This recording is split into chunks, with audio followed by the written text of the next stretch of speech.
Pemirsa wartatv.com, terima kasih Anda masih bersama kami dalam dialog politik bersama Dr. Rizal Ramli.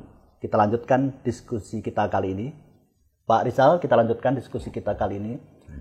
15 tahun reformasi sudah kita lewati, dan sebagaimana Pak Rizal sampaikan, sangat mengecewakan rakyat, tidak ada perbaikan bagi rakyat, dan kemudian sistemnya menjadi sistem kriminal. Tentu semestinya ini tidak bisa kita biarkan.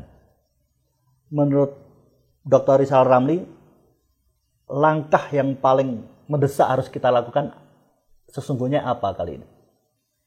Ya, jadi tentu kita harus mulai, kenapa sih jadinya kayak begini? Kenapa demokrasi nggak ada manfaatnya buat rakyat kita? Kenapa demokrasi hanya hebohnya saja, tapi manfaat konkret untuk rakyat tidak ada? Karena satu, reformasi itu dibelokkan oleh kekuatan uang, menjadi sangat neoliberal. Istilahnya tidak berpihak kepada rakyat. Nah, yang kedua, memang korupsi ini luar biasa sejak reformasi. Ya, kalau zaman dulu korupsi itu 30%, terjadi pada saat pelaksanaan.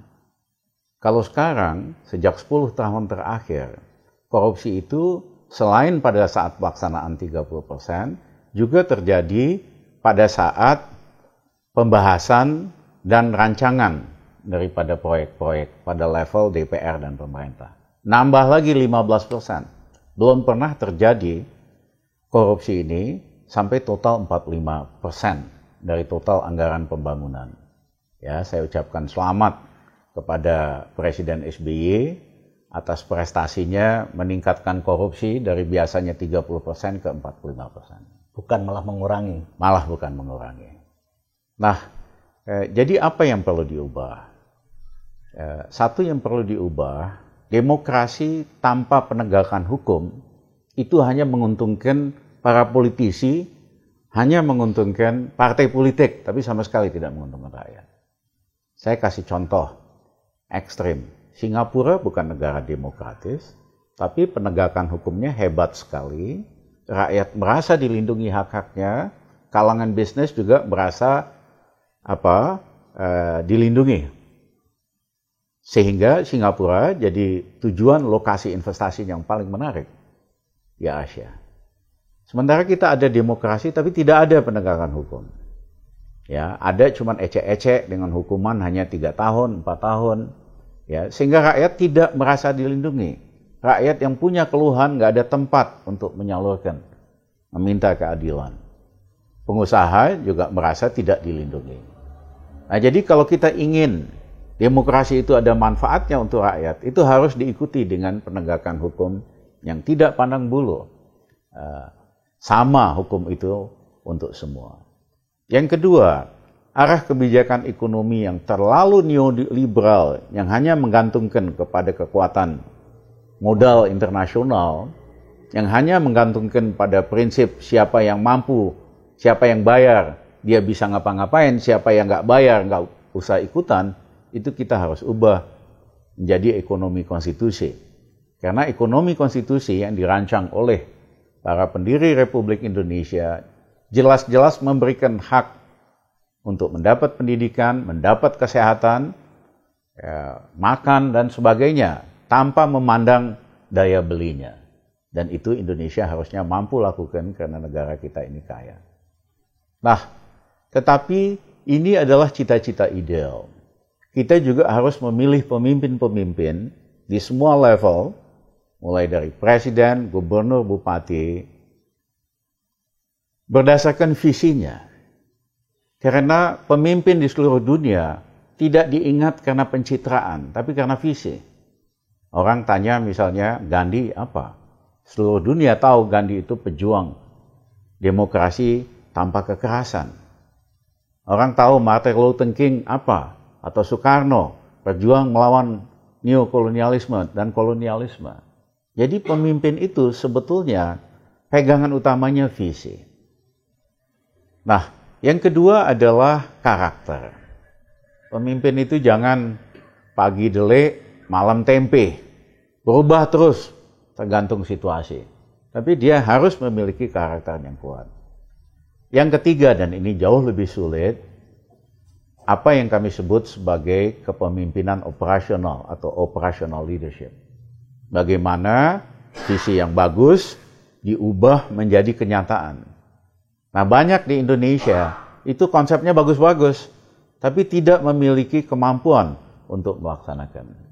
Yang keempat baru pencitraan atau electability. Jangan dibalik urutannya, pencitraan dulu, ya kan? Tidak punya visi nggak apa-apa, tidak punya kemampuan operasional tidak apa-apa, tidak punya karakter mencelak-mencelek nggak apa-apa.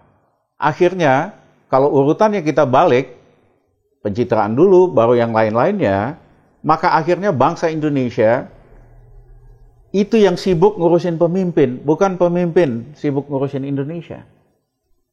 Kita sekarang sibuk ngurusin SBY, dia peragu apa enggak, dia ngambil keputusan ini. Harusnya dia sibuk mikirin bangsa kita. Atau nanti gara-gara pencitraan, siapa yang paling banyak pasang iklan, walaupun pelanggar hak asasi manusia, walaupun koruptor, ya bisa terpilih, akhirnya kita sibuk ngurusin sang presiden, bukannya presiden itu sibuk ngurusin bangsa kita. Jadi marilah kita memulai dengan prinsip kita ingin memilih pemimpin yang tidak ada masalah, sehingga dia sungguh-sungguh bekerja untuk memikirkan bangsa kita. Kita harus memilih pemimpin yang tidak punya masalah. Iya, kalau enggak kita sibuk. Kalau ada pemimpin misalnya utangnya banyak banget, ya kan? Nah, begitu kuasa dia sibuk. Bagaimana supaya utangnya bisa lancar lagi? Nah, hal-hal begini harus kita hindarkan. Kita nggak ada waktu. Indonesia masalahnya terlalu kompleks, ya, masalahnya terlalu banyak.